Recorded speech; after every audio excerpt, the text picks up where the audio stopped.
I'm Nisha, welcome to my channel. So today I want to share it with you guys what I've experienced and learned after working in China for 3 years. So if you should be coming to China or if you're planning to, how you should be and what to expect. So the topics we'll be covering in this video is why Chinese people work so late. Second, meetings, how meetings are conducted in Chinese companies. Third, office culture, which no one tells you about. Fourth is how recruitment works in China, salary expectations, and why layoff happens so fast. Yeah, so let's get started. So let's start with the first topic, which is why Chinese people work so late. So it comes a lot with the Chinese traditional culture where working hard for a boss was very important, like it was shown as respect. So even till this date, a lot of people, they don't want to work late, but just because they want to show it to their boss, they will be working late. It's not as serious as Japanese culture, like people go. It depends on company. I have worked in 2 big tech companies here in China, so I can compare it now. So in my first company, the situation was more like, sitting on a desk until your boss leaves, because they never actually tells you, or they will say it to you on your face that why are you leaving so fast, but you will not be their favorite. So in order to impress them, you have to do a little bit of show off. You need to work. You need to, even if you don't have work, you maybe in your working hours you do some other sort of very slow work, helping somebody else, or maybe going and buying a cup of coffee and hanging around, and maybe you just do it. But when everyone has left their workstation and if you're still there working, that shows that how much you love this company, how much you love your work, and you're so dedicated.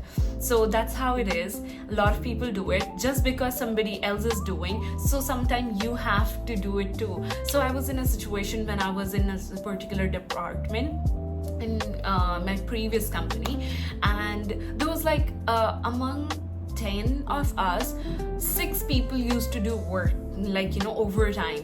Because of that, I felt pressure that I'm a foreigner, I'm here to learn first, I should be I should also. And there was one intern, she used to do overtime. How interns are doing overtime? Why? They're not even getting paid that much. So at that time I felt like, okay, if an intern is she came yesterday, she joined yesterday, if she is doing overtime, then I guess I have to do it too.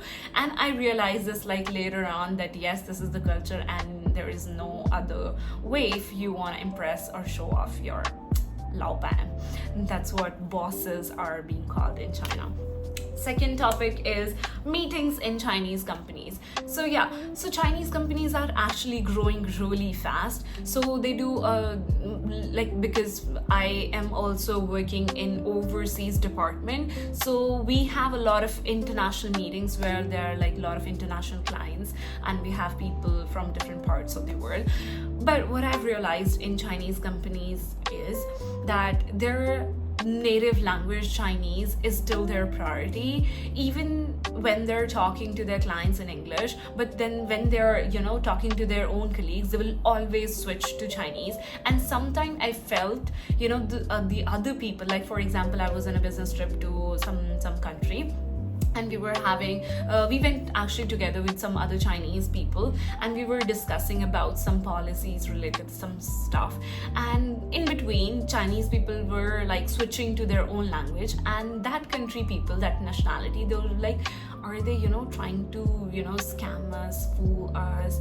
What is it? Why are they not talking in English? Because of course they can talk in English, but why for specific discussion they're changing their language? So sometimes the trust and reliability becomes a little bit downside, because they're not speaking in English all the time. They were maybe they still choose to speak their own languages. So that's why a lot of Chinese companies have started recruiting more international people, foreign employees. But still till this date, I feel not many foreigners work in Chinese companies because of the strong Chinese culture. You have to understand almost 80 to 90% Chinese in order to understand whole meetings, whole scenarios, every documents provided to you, because you will not be efficient if you're translating everything. So that was the biggest struggle I faced when I moved to China to work, because I was coming from an English speaking working culture to completely Chinese speaking culture, and they didn't have like translation option in that department. Like the company which I was working for, they didn't had, for the particular apps, they didn't have translation option. So working like Chinese people was quite difficult, and delivering the results, like it was always, you know, Laopan will always compare your work at the time of evaluation, like work performance. You cannot say that you didn't understand, or maybe you're a foreigner. No, you cannot say that until unless you are doing a very big favor to a firm.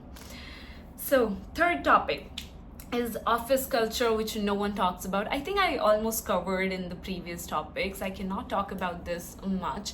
I think culture is very different in Chinese companies. I thought Chinese people are very open, they, you know, talk a lot, but I think I was wrong. Maybe because of my own experience, or maybe the departments I joined. In few departments where I went, people were very welcoming, they were very talkative, but most of the time I felt people like to be by themselves. Like they don't like talking, they don't like going out for like talking to you too much about their personal life. For example, not even personal life, for example, the basic how things work in my country is, when you go office in the morning, you greet everyone. Like if somebody has arrived earlier than you greet them, you know, create an atmosphere, like very Monday morning kind of environment, that hi, good morning. But in Chinese companies, no. That was like the biggest cultural shock for me, because when I was working in my first company, my manager taught everyone to come and greet first. Work comes afterwards, but your personal connection, that matters the most. Like that goes long in your corporate culture.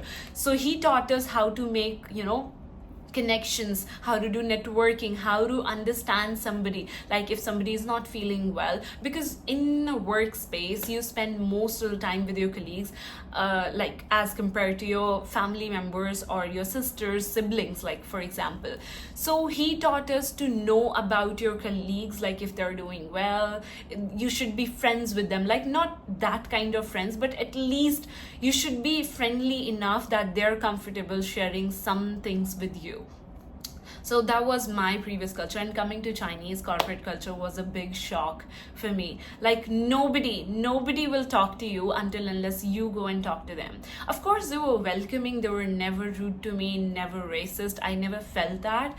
But yes, the culture was very, the environment I felt was very off, like very quiet. People will only talk and discuss when there is some work related thing. But when I was working in my previous companies, while working, we used to talk about a lot of different stuff. Like one side we used to work, and one side we used to chat. So it was very, you know, fun working culture back then, like in India. But when I came here, it was big shock. Even when people were like getting off from work, they'll just, you know, shut their laptop and go. They'll not even say see you tomorrow. No, they'll not eat lunch. After some time, I started hanging out with more Chinese people, and you know, it takes time. It takes a lot of time to be friends, really close friends with a Chinese person. You can have an international environment around you, you can have a lot of friends, international friends, but it's very hard to have a Chinese friend who can literally understand you, until unless if you cannot speak Chinese, then it can be a really tough job. They will only be friends with you if they want to have some benefit, you know, like maybe they want to practice their English or stuff like that. So that was the biggest cultural shock I had. Management also work very differently in my previous companies. They used to, manager always used to be a manager. Like you cannot go to your manager and talk about anything. You need to respect, you cannot have lunch or dinner with him like just randomly, oh let's go and have lunch. You cannot do that. I don't know, maybe you guys guys, in your countries you can, but where I came from, no, there was like hierarchy, we cannot do that. But here people just, they will talk about, like my manager will just do my hair like this. Oh, your hair is so long, it's so thick, what do you apply? She'll be like very nice, she'll talk about boyfriend, she'll talk about a lot of different things. So you will not feel that she is a supervisor, but yes, she's a supervisor, but she also cared about a lot of my own personal life. She guided me a lot. So yes, she supported. So managerial level wise, I still feel they're more on a softer side, not on those strict hierarchical, that kind of supervision I've never seen. Even I've talked to supervisors, I've got a chance to talk to even CEO. I made a conversation, I started it, and it went well, so well. He asked me about a lot of things. So yeah, I think so Chinese people don't show attitude to you that who are you, why are you talking to me? But in some countries, people like high level people will maybe not talk to you, but not in China. I think they're quite generous of you, maybe because there are not many foreigners working in the company, so that's why foreigner talking to them is okay. Fourth is salary expectations. Yes, because I work in HR, so I can talk about this. So in other countries, like people, whenever you watch some videos or people tell you never tell your salary expectation to a recruiter, but in China it does not work like that. You have to tell, and even if you won't tell, they will ask you for us the bank receipt, like the screenshot, and you cannot say no. If you're saying no, that means you're lying about your salary, and then and the competition is so high.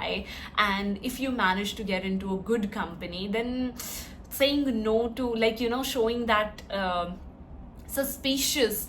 suspiciousness to somebody will maybe will not be good for you. You won't be able to land a job in China in that particular company. So yes, you need to, in Chinese companies, they don't hide. Even on their recruitment app, you need to write about your salary package, how much you're earning and what's your expectations. It cannot be too high. In most of the countries you go for 30 to 40%, but in Chinese company mainly the max they give you is 20%. Plus we have bonus culture here. So a lot of companies give 2 months, 3 months, 4 months. It goes to 6-7 months too. So yeah, bonus culture is still here, which we didn't have it back in my country. Fifth, last one is why layoffs happen so fast. Chinese companies are growing so fast that decision making happens so quickly. One day they decide, like for example, my current company, they decided to get into a particular industry. They were expanding like very, very fast. Last year they decided they're gonna make this product. They started that product, and it's a big company. It's not a small company. It's a big company. They started to make a particular product. They started hiring employees because they wanted, and all from good industries, good people from a really good background, all experienced, because it was a new business. So they wanted all experienced, like country manager and those kind of stuff, like product manager, all from big tech companies they hired. And randomly one day, like few months back, last month, they announced that they're gonna stop funding for that department. Now what happened? We already hired like 500 to 600 employees in that department, and because there is no money, we need to shut down. So like you will not expect just one day the decision was made and next day they have to take action. And in China, it's not, the labor law is like that you will not be getting a lot of money, like maybe not a lot of security you will get. Company will tell you, maybe your manager will just come, or maybe your HRBP will come and talk to you, and they're like, yeah, department is going through this, so we don't have any other choice. Either you resign by yourself and stay maybe for 1 month. The notice period mainly in China is just 30 days. And if they want to do it instantly, they won't give you time. They won't tell you in advance to make up your mind. You cannot be prepared for this.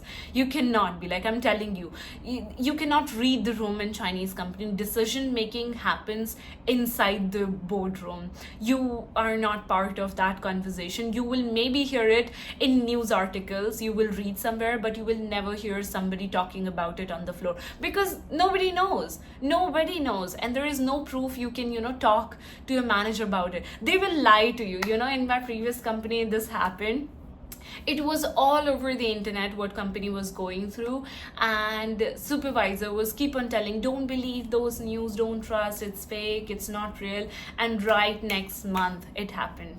Everyone, 80% of employees had to go, including me. I had to go. And at the time I was like, why were you lying? We could have prepared ourselves, we could have looked for jobs in advance. You can give it a clue, but Chinese culture is just not talking about these things openly. They just don't. They'll tell you instantly, and then you have to pack your bags same day and leave.